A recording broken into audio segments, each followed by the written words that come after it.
আপনি কি কখনো শুনেছেন এমন কোনো বাড়ি ও ঘরের কথা যেটায় কেউ একবার ঢুকলে আর ফিরে আসে না, বরং এমন কিছু জেগে ওঠে যেটা মৃত্যু থেকেও ভয়ঙ্কর?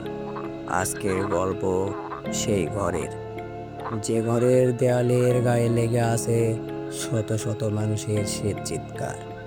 তাই সাবধান, আপনি একা হইলে এই গল্প এখনই বন্ধ করে দিন।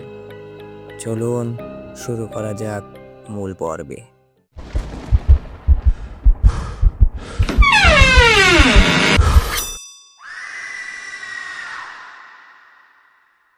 শেষ দরজা।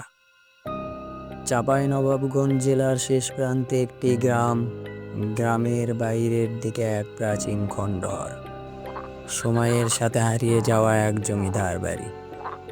সেই বাড়ির চারপাশ জঙ্গল, ভাঙা সিঁড়ি, দেয়ালে অদ্ভুত ছোপ ছোপ দাগ। মানুষ বলে এটা অভিশপ্ত এক জায়গা। সেই বাড়ির একটা দরজা আছে লাল রঙের, কেউ কখনো সেটা খুলতে সাহস করেনি, কারণ শোনা যায় যেই সেই দরজা খুলছে সে আর কখনো ফিরে আসেনি। না তার লাশ, না তার ছায়া, কিছুই না। নবীন একজন সাহসী ও উঠতি বয়সের ছেলে। গ্রামের লোকদের কাছে মাঝে মাঝে এই ভয়ঙ্কর গল্প আর হান্টিং লোকেশন খুঁজত, কারণ ভূত বা অস্বাভাবিক কিছু সে বিশ্বাস করত না।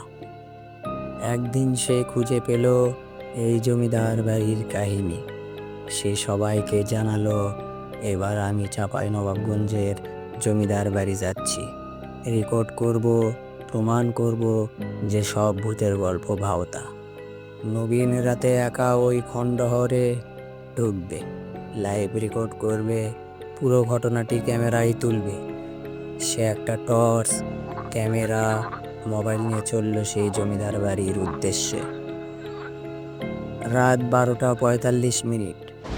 গেটের ভাঙা কাঠ চির চির করে খুলে গেল। বাতাস হালকা কাঁপছিল। দেয়াল জুড়ে শ্যাওলা, দরজা ভাঙা, জানালা ভাঙাচোরা। কিন্তু হঠাৎই এক জায়গায় থমকে গেল নবীন। দেয়ালের গায়ে আঁকা ছিল লাল রঙে একটা চিহ্ন, দেখতে অনেকটা চোখের মতো। তার নিচে লেখা ছিল, তুই দেখিস, আমিও দেখি। নবীনের গলা শুকিয়ে গেল, কিন্তু সে ক্যামেরা চালু রাখলো। ঘরের ভিতর ঢুকতেই কঠিন ঠান্ডা লাগলো, যেন কেউ নিঃশ্বাস নিচ্ছে ঘাড়ের কাছে। তখনই একটা দরজা আপনা আপনি বিকট শব্দে বন্ধ হয়ে গেল। নবীন আতঙ্কিত হয়ে বলছে, এই কেউ আছো? কোনো উত্তর নেই। কিন্তু কিছুক্ষণ পর নারী কণ্ঠে একটি মর্মান্তিক ফিসফিস শব্দে শোনা যায়, তুমি কি জানো আমি কত বছর তোমার জন্য অপেক্ষা করেছি? নবীন আতঙ্কে পিছনে তাকায়, কেউ নেই। কিন্তু ক্যামেরার স্ক্রিনে সে দেখে একটা ছায়া ঠিক তার পাশে দাঁড়িয়ে। সে দৌড় দেয়, কিন্তু ঘর যেন একটা গোলক ধাঁধায় পরিণত হয়েছে। যে দরজা দিয়ে সে এলো সেটা উধাও। শুধু একটা দরজা দেখা যায়, লাল রঙের, চকচকে, অথচ পুরনো।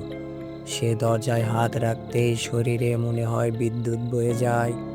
তবুও সে চাপ দেয়, দরজা খুলে যায় ধীরে ধীরে, আর নবীন ভেতরে পড়ে যায়। ঘরটা অন্ধকার, বাতাস নেই, কেবল একটা আয়না। সে আয়নায় সে নিজেকে দেখে, কিন্তু তার প্রতিচ্ছবির মুখ বিকৃত, চোখ লাল, ঠোঁটে একটা ভয়ঙ্কর হাসি। হঠাৎ প্রতিচ্ছবি বলে ওঠে, তুই এখন আর তুই না, তুই এখন আমি, তুই আর বের হতে পারবি না। নবীন চিৎকার করে, ক্যামেরা কাঁপতে থাকে। হঠাৎই ফুটেছে ঝাঁঝরা আওয়াজ, ক্যামেরা পড়ে যায় মাটিতে, আর সব অন্ধকার। গল্প এখানে শেষ নয়।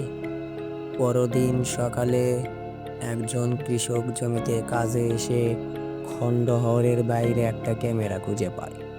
সে গ্রামের কিছু লোকদের নিয়ে সেটা চালায়। তারা ক্যামেরায় দেখতে পায় নবীন দাঁড়িয়ে আছে আয়নার সামনে, ঠোঁটে বিকৃত হাসি, চোখ লাল।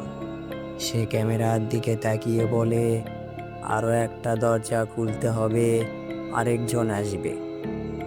তারপর ভিডিও হঠাৎ থেমে যায়, কিন্তু ক্যামেরায় দেখা যায় ঘরের কোনায় একটা ছায়া নড়াচড়া করছে। ধীরে ধীরে ক্যামেরার দিকে এগিয়ে আসছে। তারপর থেকে নবীনকে আর খুঁজে পাওয়া যায়নি। শুধু গ্রামের লোকজন বলে রাতে সেই জমিদার বাড়ি থেকে মাঝে মাঝে চিৎকারের আওয়াজ শোনা যায়।